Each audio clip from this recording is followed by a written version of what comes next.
that is used by IHO admin for controlling the information that is displayed on the mobile apps that are used by the end users.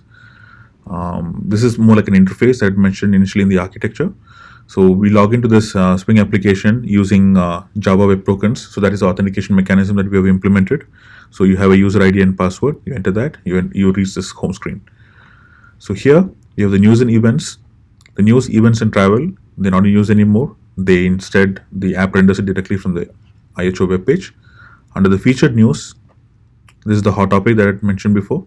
So if you want to add a new entry, you click on add, and then you enter the title, the link. This is the URL to which the user is redirected to, and this is the description that you find on the page. And the browse here, this is the image that you want to upload to the app. And if you want to edit a existing entry, you click on view, and the same fields come up there. Now under field notes, we have the scientists, the new sciences. So scientists, again, these are the entries that you see in the scientist page.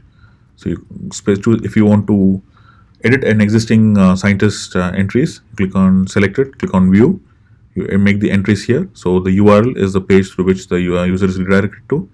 The email is where you send an email to that particular scientist, the description, and the image URL here. This is the Dropbox image URL for the image that is displayed on the page. And we have the gallery here. So this gallery is the specific gallery for a scientist. So all the images that are displayed here are entered here.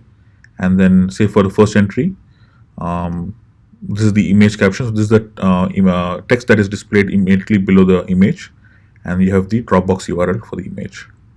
So this is the same logic that is followed in the generic gallery as well, where the same logic, the same method of implementation is adopted there as well. And we have the new sciences.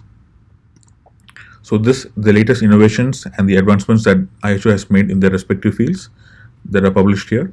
So this is just a simple, you give the title of the advancement that they made and the URL to which the user has to be redirected to.